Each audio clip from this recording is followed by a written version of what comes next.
Hello and welcome to Asia Briefing Live. My name is Beck Strating and it's my great pleasure to be moderating this panel discussion with the Quad ambassadors. I'd like to begin the event by acknowledging that many participants in today's event are dialing in from locations that have different traditional owners and custodians. I am coming to you from the lands of the Wurundjeri people of the Kulin Nation, and I pay my respects to their elders past, present and emerging. I also welcome and acknowledge any Aboriginal, Torres Strait Islander or First Nations people joining our forum today. And I encourage you to watch our full Welcome to Country delivered from Melbourne by Wurundjeri Elder Uncle Colin Hunter, which is accessible via the main forum platform. You will also find a welcome message from Asia Society and other pre-recorded content available to watch. The session is really quite remarkable as it brings together the ambassadors to Australia of the Quadrilateral Security Dialogue, also known as the Quad, which is a security dialogue between the United States, Japan, Australia and India. Today, we will be discussing how the Quad has become a high-profile geopolitical feature of the Indo-Pacific and what its proposed agenda means for the region. So I would like to welcome to the discussion Mike Goldman, Chargé d'Affaires at the US Embassy, Canberra. Carolyn Millar, Deputy Secretary, National Security in the Australian Department of Prime Minister and Cabinet. Manpreet Vohra, High Commissioner of India to Australia, and Shingo Yamagami, Japanese Ambassador to Australia. Now, today's program is designed to be interactive and we have a poll for you to answer. I encourage you to respond to the poll and to ask some of your own questions through the chat function on your screen. You can also join us on social media using the hashtag AsiaBriefingLive. So we thought we would start with the poll and this should come up on your screen. Here it is. So where should Australia prioritise its diplomatic resources to ensure its prosperity and security in Asia? A, the Quad, B, AUKUS, C, trade diplomacy through CPTPP and RCEP, D, bilateral engagement, or E, multilateral institutions such as the World Trade Organization, the United Nations and the World Health Organization. And we have some very interesting results. I see that the Quad is quite popular with a third of the respondents. Trade diplomacy, bilateral and multilateral institutions. 0 for AUKUS, which is very surprising, but I see that as the results move through, trade diplomacy through CPTPP and RCEP seems to be the most highly ranked by our audience members today. So really interesting way of beginning our session, and we can see the Quad is also quite popular with our audience members as a way of prioritising diplomatic resources. But I would like to move on to our panel discussion, and I might begin with Ambassador Yamagami. Almost 17 years after the onset of the Quad, what has changed now to make this grouping so important? Well, thank you for giving me this opportunity, and I have been involved with this work of Quad for several years, and looking back, I cannot help but feel how far we have come, especially this summit meeting which took place in Washington D.C. just last September. I think marks a remarkable, milestone in terms of, rather institutionalizing this, meeting at the level of top leaders of 4 countries. So from this year on, it will take place every year. So, what brought about, this significant change? First of all, we should take a look at the increased importance of our region. By our region, I'm of course, referring to the Indo-Pacific. But not only that, if we take a close look at what's happening inside the region, we have to note the rather severe worsening security environment. So in order to cope with all the challenges posed by such significant change, I think this unity and coordination among Quad members is all the more important. But I have to caution you. This is not only security arrangement. This is more than that. Quad is a vehicle to promote important concept of open, free and open Indo-Pacific. In that regard, this concept is open to anybody. So, we are looking to, cooperation from like-minded countries, including the members of ASEAN and our partners in Europe as well. That is how I see the situation. Deputy Secretary Millar, I might ask you a similar question, getting an Australian perspective, almost 17 years after the first iteration of the Quad. Why is it so significant now? Look, thank you very much for that. And look, I think as the Quad Sherpa, I might be a bit biased, but it seems to me this is a grouping whose time has really come. And as Ambassador Yamagami said, you've seen a big shift in global and economic weight to the Indo-Pacific in the last decade or so. We've also seen, even since the Defence White Paper in 2016 and the Foreign Policy White Paper in 2017, a marked intensification in major power competition, in grey zone activity, and in challenges, including by China, to the rules-based system. And thirdly, the other point I'd make is COVID. That's altered the economic trajectory of the region and sharpened strategic competition. So I think in the face of all those things, it was really natural for Quad countries, major democracies in the region, to come together and pursue the common interest that we have in building a free and open Indo-Pacific. The other thing I'd just say about the Quad, and we could talk about this perhaps a bit later in the discussion, is I think it's very important because it has a very practical, positive agenda for the Indo-Pacific.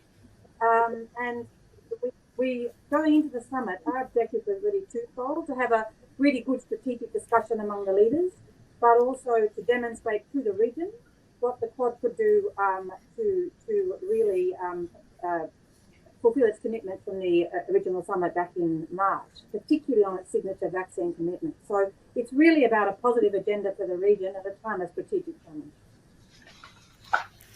Thank you. Chargé Goldman, although the Quad is comprised of like-minded maritime democracies, the member countries have quite different trade dependencies, threat perceptions, and of course domestic political considerations. So how far can the Quad go? Where is there space to do more, and where are the limits? All right, terrific. Thank you for the question. I'd actually think of those factors that you mentioned not as limiting factors, but actually as a source of incredible strength for the Quad. I mean, it's hard to imagine four countries that are more disparate in terms of their geography, their demographic makeup, their level of economic development, their history, their culture. But what unites us is that we're democracies and we have open societies, and we're committed to a free and open Indo-Pacific. And also, as Caroline was mentioning, we're committed to demonstrating that democracies deliver for our citizens, for the region, and for the world. So I think actually the fact that we are a diverse grouping means that we have enormous capabilities to tackle the real signal challenges and events of our time. Just as 17 years ago, the same grouping came together to deal with the tsunami in 2004.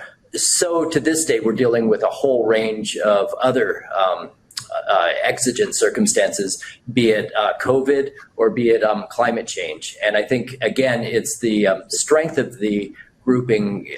We find strength in our diversity, bound by a sort of common commitment to shared values of democracy and having an open society. Thank you. Hi, Commissioner Vohra, if I can bring you into the conversation here.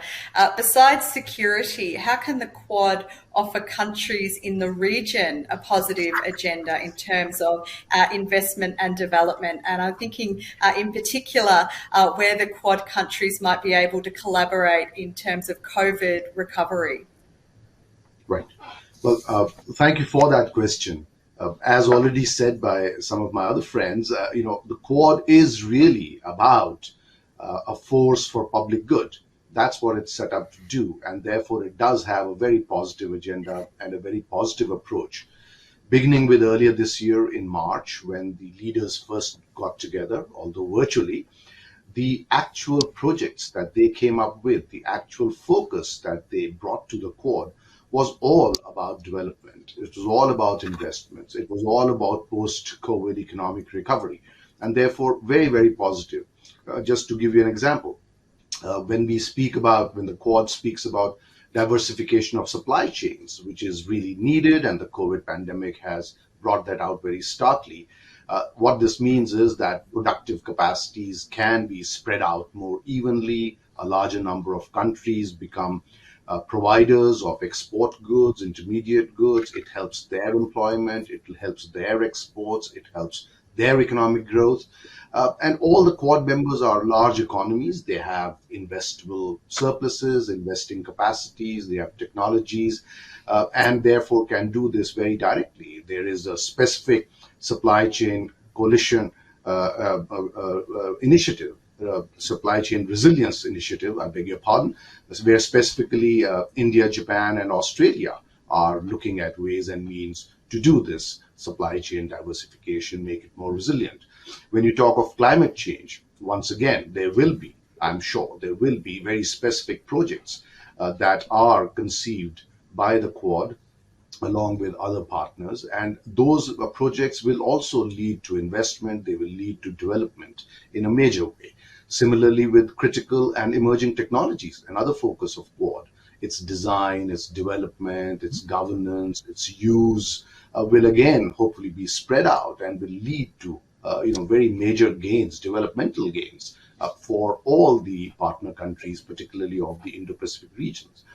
Specifically on COVID-19, the vaccines, the great thrust on the Quad supplying vaccines to help out member countries of the Indo-Pacific region.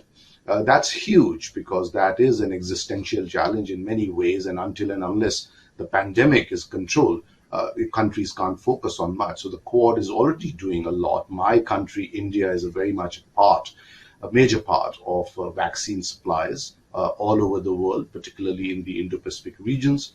There are countries, particularly some smaller countries in our region, where the entire vaccination program is largely predicated and dependent on supplies coming out from India. Then moving on to the 24th September summit and some of the new ideas that the Quad leaders announced, those again are directly meant to help with investment and development. So once again, a force for public good, fostering innovation, promoting new and trustworthy vendors who will obviously be spread out in a much larger geography. The clean energy supply chains that the leaders spoke about, all that will lead to investment, will lead to development. Disaster resilient infrastructure, the new Quad infrastructure partnership, which will focus on regional needs, regional opportunities. It'll offer evaluative tools and capacities to the countries of the region. It'll promote sustainable infrastructure development, open, fair, and transparent lending practices. It'll ensure debt sustainability and accountability. Similarly, the Quad leaders have decided to come together on cyberspace and cooperate to promote resilience and security of critical infrastructure. Again, those ideas and what we can do about it are relevant to everybody and can be shared by the Quad members. Outer space applications for development, once again, hugely important to our members in the Indo-Pacific region and very, very important developmental tools. So overall, it's all positive thinking and positive approach. That's what the Quad is doing going forward. And as my Prime Minister himself said at the 24th September summit, a force for public good, global good. Thank you. Thank you. And I would like to turn the conversation a little bit more to the Quad's relationship with other states in the region, as well as the existing infrastructure. So, Ambassador Yamagami, Quad countries are, of course, not the only democracies in the how should the Quad be interacting with states such as New Zealand, Indonesia and South Korea? And is there space for expansion of the Quad or more collaboration? Well, first of all, our Quad is not, exclusive, fixed, club or something. Like I said, Quad is a vehicle to promote this important concept and free and open Indo-Pacific. In this regard, I couldn't agree more with the remarks made by, my good friend, High Commissioner of India, Manpreet, when he said Quad is a force for public good. Actually, such ideas as quality infrastructure or measures against COVID, climate change, all the members in the Indo-Pacific are here to benefit from this concept of free and open Indo-Pacific. So yes, as you mentioned, democracies, there are a lot of areas, a lot of fields where we can work together with countries like, New Zealand, South Korea, and many others. At the same time, democracy is certainly an important, yardstick and, principle for us to uphold. But there is another important yardstick named the rule of law, because in this region, we have witnessed it. So many attempts, blatant and unilateral attempts to challenge the status quo.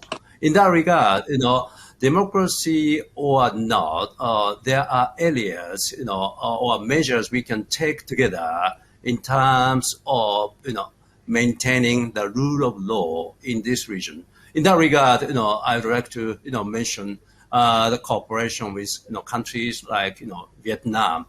Japan has been having, a very close contact with, Vietnam, including 2+2 meeting between foreign ministers and defense ministers. So yes, democracies are important, but at the same time, when it comes to the rule of law, it's not only limited to democracies. That is my understanding. Thank you. That's a really important point. Deputy Secretary Millar, how does the Quad fit with other institutions of regional architecture, particularly the East Asia Summit and ASEAN? There's a sort of an argument out there that it might undermine ASEAN centrality, but what's your view on this issue? Well, thank you very much. Obviously, that's not an argument to which I subscribe. Look, I guess the key point I'd make is that in the very complex global and regional environment we're in today, we need to work with others multilaterally, bilaterally, in minilateral forums, regional forums, etc. So the Quad is an important part of this, and we very much see it as complementary to and supportive of ASEAN and ASEAN-led regional architecture, including the East Asia Forum. We see it as a vehicle for sort of doing mutually reinforcing work, not mutually exclusive work. So I think that's the most important point I'd make. And as I think probably the only person on this conference who's been at the two Quad summits so far, I would say that was very clearly reflected by the discussion among leaders in the room. They very strongly reaffirmed support for ASEAN centrality and the ASEAN outlook on the Indo-Pacific, and of course that was reflected as well in the two communiques from both March and September.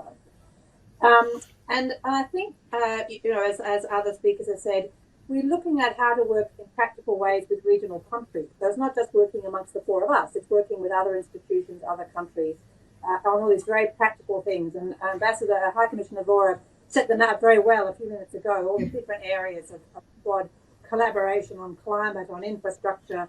And he also mentioned clean energy supply chains, and it'd be remiss of me not to say, of course, that the Prime Minister announced at the Quad that he will be hosting next year a summit on clean energy supply chains to assist the region for the energy of the future.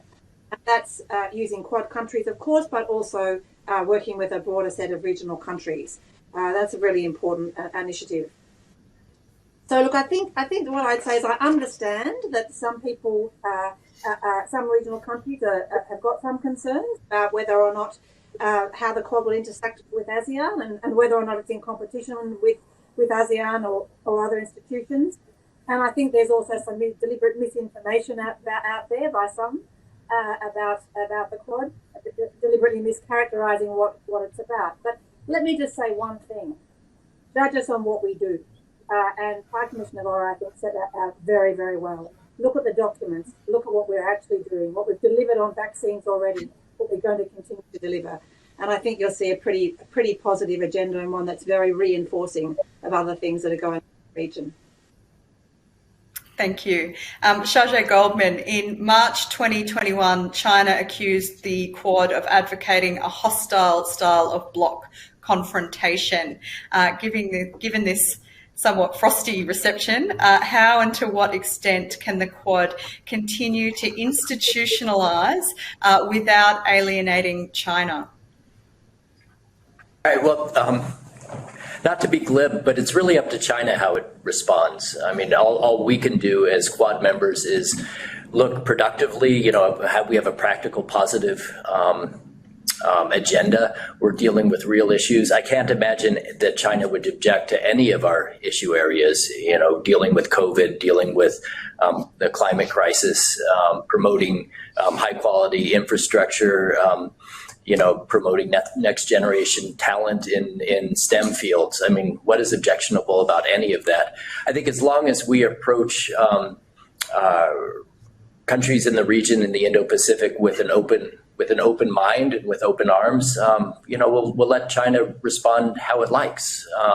It's not really it's not up to us to dictate to China how it should respond. We would hope it would respond constructively and positively, because China obviously has an important role to play on many of these issues, both positively and by inference, less constructively.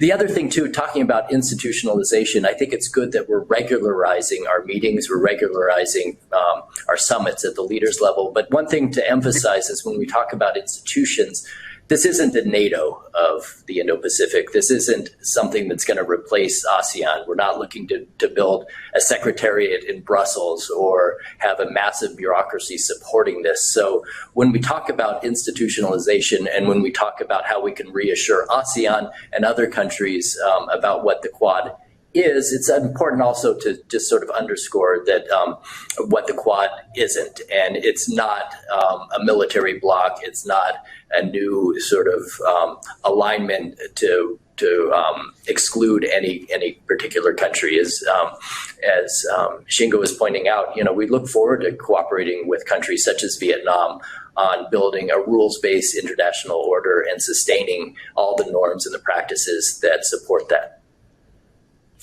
If I can just Goldman, because there is actually a question that I've seen in the Q&A from Tom Barber, who asks whether the Quad should be further institutionalised, so getting to the point that you're making, particularly by creating an official secretariat. This was a Twitter poll that occurred over the last couple of weeks, suggested that a lot of people are interested in the Quad developing a formal secretariat, but from your responses there, it seems like that might not be on the agenda.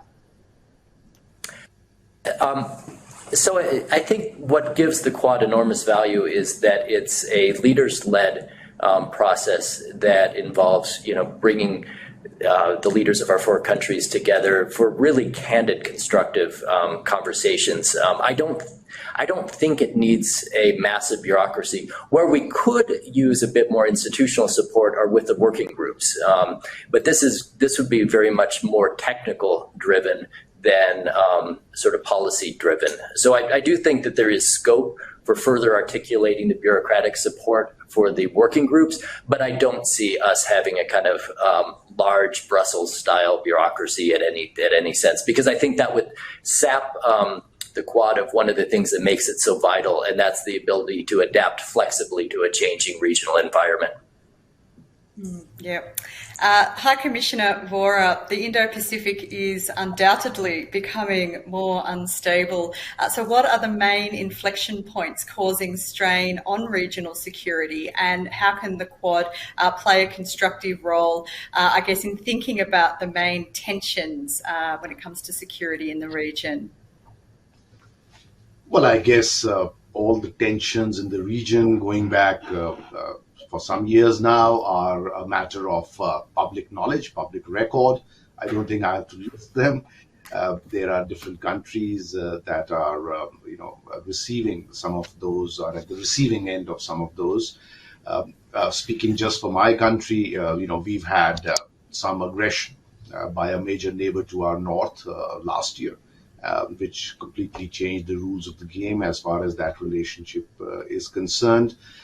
There was an immediate lack of trust because agreements had been broken. So that is up to really individual countries to deal with. The Quad, as has been said by my colleagues just now, is really not set up as a security or a military alliance. But if in the process of the good that it does, if in the process of offering alternatives, better options, more constructive agenda, more sustainable methods of infrastructure development, if all those options are offered by the Quad, then whoever wishes to take it up can take it up. But the Quad is really not set up to deal with hardcore military challenges. I might stick with you, High Commissioner Vohra. We've got some questions in the Q&A about AUKUS, and particularly wanting to get reflections from representatives from India and Japan. So, High Commissioner Vohra, what are the implications of AUKUS for the Quad? Well, I think they're completely separate processes, completely separate groupings for completely separate purposes. The AUKUS, it's not for me to comment on it. The member countries, and two of them are on this panel today. They can perhaps comment on that. But the Quad has its own raison d'etre, and it does what it does, as has been explained just now by me and the others. Ambassador Yamagami, would you like to provide perspective on the implications of AUKUS for the Quad? Well, my understanding and, our take is, Quad and AUKUS are not mutually exclusive, mechanism. Rather, they are, are going to help each other. They are complementary initiatives. That is why, Japanese government was very, very quick and clear about welcoming the creation of AUKUS. This was said by Foreign Minister Motegi. This was clearly stated by Prime Minister Kishida in his first telephone conversation with U.S. President Joe Biden, as well as Australian Prime Minister Scott Morrison. So yes, certainly need more deterrence in this region. I think the audience can now understand from today's discussions how we four countries, Japan, Australia, US and India, on the same page when it comes to addressing the challenges posed by the rise of an emerging power in this region. This emerging power has increased its defense budget for the past 30 years, 44 times. If you talk about, arms race or escalation, what else can one talk about it? So this is the kind of challenge we are facing together. It's not a dichotomy situation, Australia versus which, United States versus which. This is a common challenge facing us or in the Indo-Pacific region. So in this regard, yes, it is important to settle disputes peacefully in accordance with international law, but at the same time, we need to increase our deterrence. In that regard, we do certainly welcome the formation of AUKUS. Thank you, Ambassador. And I will give an opportunity to our US and Australia representatives to comment on AUKUS and its implications for the Quad as well here. Deputy Secretary Millar, I might start with you. Well, look, thank you very much for that, and thank you very much also to my colleagues from Japan and India for their comments. I think it's just very important to make clear, of course, that AUKUS is not a defence alliance. It's very much a partnership based on defence technology and capability. And what we hope, Australia, and I'm sure others do as well, is it will make us a more capable defence region. So we see it very much as complementary to the Quad, not as something that's in competition with it in any way. It's just another very important initiative that we're involved in. Thank you. And Chargé Goldman, do you have any comments? Well, I guess I could just endorse the comments of my colleagues. I couldn't have said it much better. The only thing that I would point out also is that while the submarine arrangement, which we'll be talking about over the next 18 months, has grabbed obviously most of the attention, AUKUS is really a larger technology partnership, and it envisages cooperation across the range of technologies such as artificial intelligence, quantum computing, and quantum technologies. And in this sense, although the submarine deal, of course, is trilateral and for very good reasons, so the rest of it, you could imagine there being all sorts of opportunities to interact with other groupings and other bilateral partners. So in that sense, AUKUS, although the attention's been on the subs, in its larger conception, it's very much an open collection of countries. Really important point. I might stick with you, Chargé Goldman. We have a question from Huang Latu from ASPI. The Quad has incredible potential to advance global governance in many aspects, which is even more important in the post-pandemic world. But there is a risk of overstretching and overpromising, particularly for a minilateral arrangement. How to avoid the trap of overstretching and overpromising without compromising Quad's agility and nimbleness?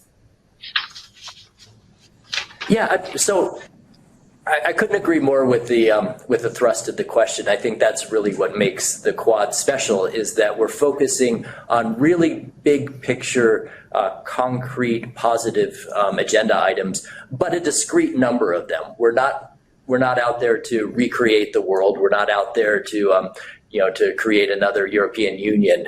We're focusing on what we consider to be the key issues of the day, but also ones where each of the Quad members has something constructive and positive to contribute. So this sort of complements what I was saying earlier about, we don't need a large secretariat, we don't need a big bureaucracy. What we do need is a laser-like focus from each of the 4 Quad member states on on this narrow range of very ambitious issue areas.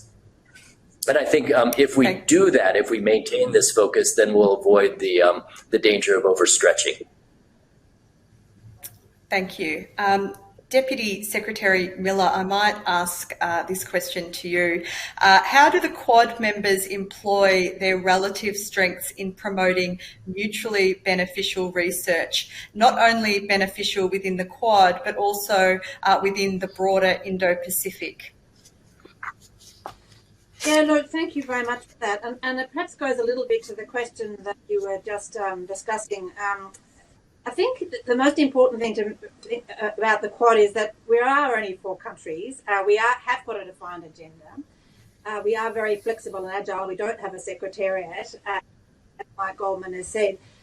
So it's very important for us, and we're all very conscious of this, that whatever we do in those sorts of areas is very well aligned with what we're all doing in different forums. So, for example, whether it's on infrastructure, we'd be wanting to make sure that what we're doing is consistent with, for Australia's case, a trilateral infrastructure work that we're doing with Japan and the US, with the G7 work on building back better, etc.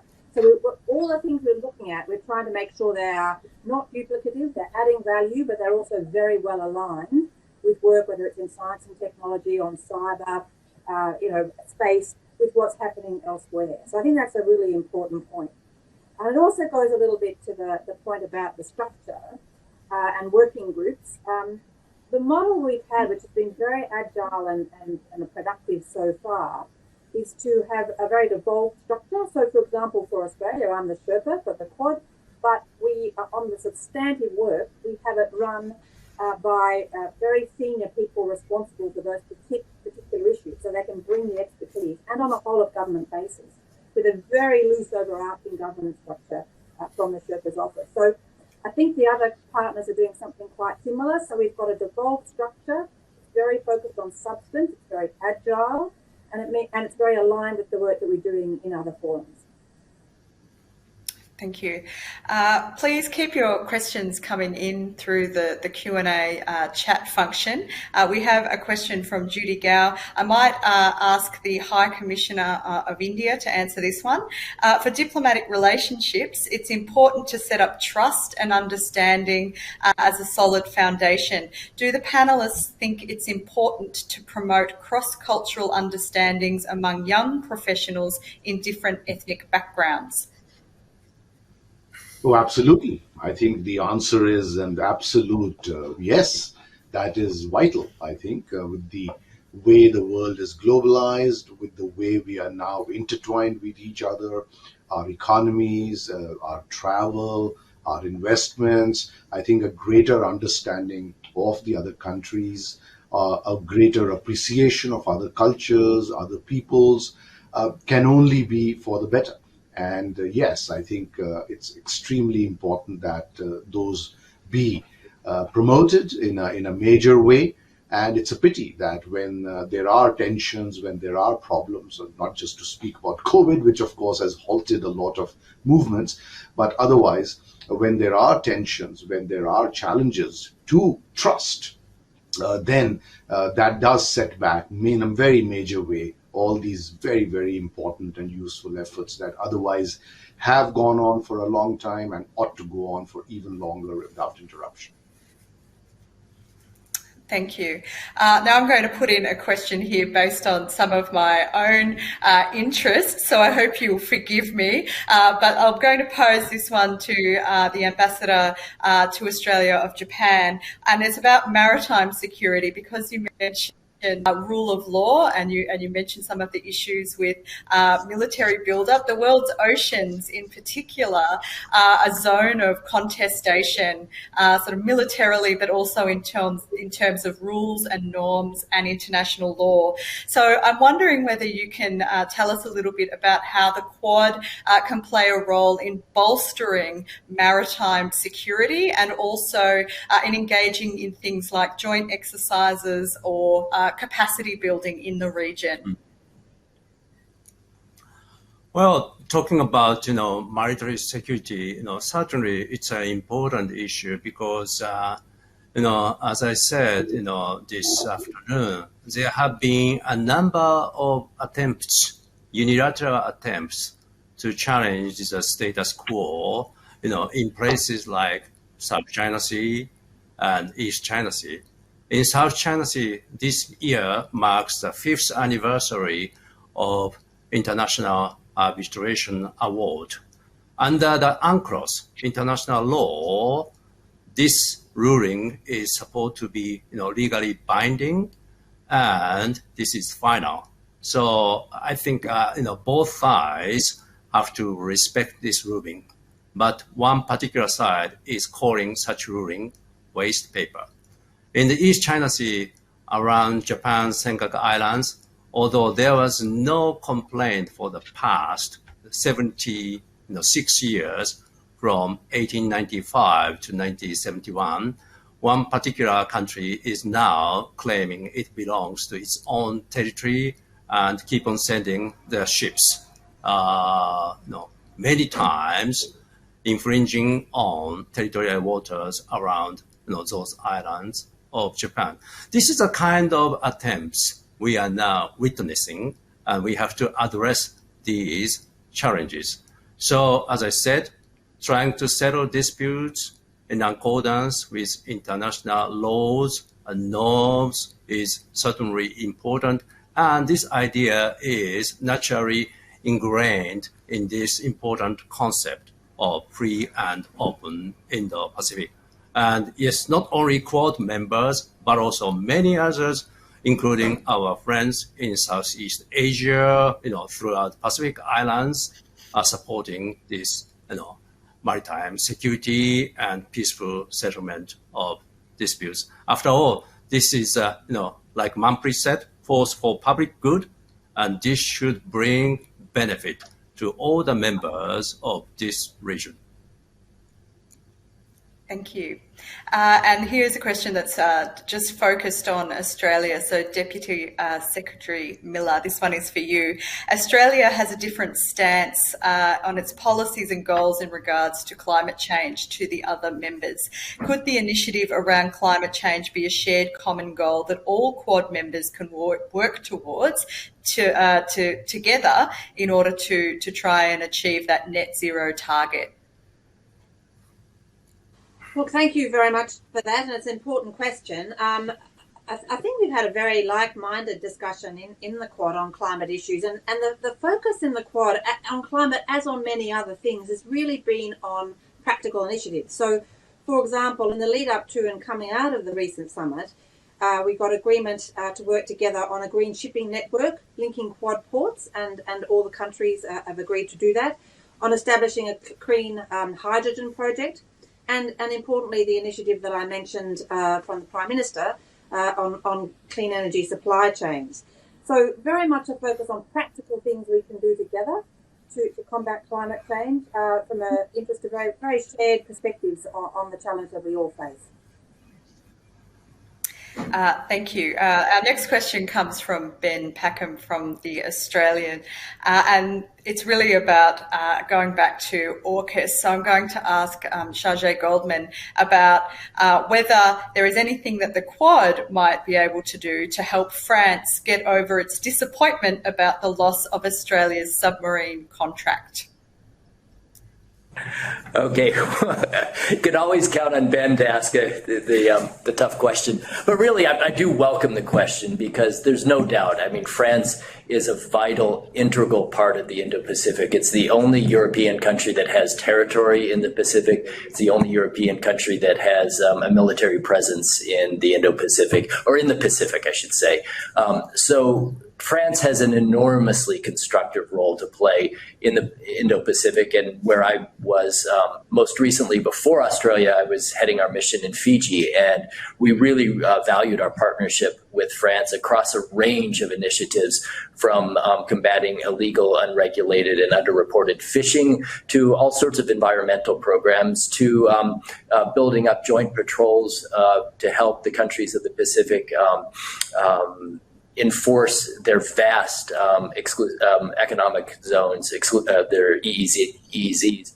So yes, please, we would look for all sorts of opportunities to welcome France and France's participation, because France is, as I was saying before, it's a country that shares values of democracy, of open society, of rule of law. They are an Indo-Pacific country, and we would welcome their participation warmly. I think the Quad is an excellent venue for this. All of the issue areas that we're talking about are ones that I understand France is deeply committed to. And so, it's for people above my pay grade to decide how, where, how and when to do it. But from my perspective, absolutely, let's do it. Thank you. Yes, Ambassador. Thank you for giving me the floor, and I'd like to make two comments here. First of all, when it comes to disappointment and grievances felt by our colleagues in Paris, I think Japan is in the best position to understand the depth of their feelings, because 5 years ago we are in a similar position, because our bid to introduce Soryu-type submarines was not taken up. But what we did was, rather than dwelling on that issue, Japanese government and Japanese people have decided to go ahead with promoting strategic partnership with Australia. And I'm quite sure our French colleagues will do the same eventually. Number two is I would like to draw the attention of audience to the joint statement issued in Washington, D.C. right after the meeting of the Quad members. In that statement, we certainly welcome EU initiative on the Indo-Pacific. So not only French interest, involvement, but we do certainly welcome EU engagement with the Indo-Pacific. I think that is a very, very clear and strong message issued by all the members of the Quad. Thank you. Thank you. I'm afraid that we do have some questions left in the Q&A, but I'm afraid that we've really run out of time. I would like to thank our panelists today. That was an incredibly rich and illuminating discussion on a range of issues, not just related to the Quad, but related to our region more generally. And it's really generous of you to take the time to walk us through some of the key issues and some of the key actions that the Quad is taking in our region. And I would also like to thank our audience for tuning in today. I would like to remind you that we will be streaming live all day, and I encourage you to join our next public panel session, which will look at a gender-focused recovery in Asia, here at 2:30 p.m. AEDT. For those of you who are joining our IP briefing on the vulnerability of our supply chains, it will begin in 40 minutes. So please look to your inbox for access details as all VIP sessions are delivered on Zoom. Thank you again.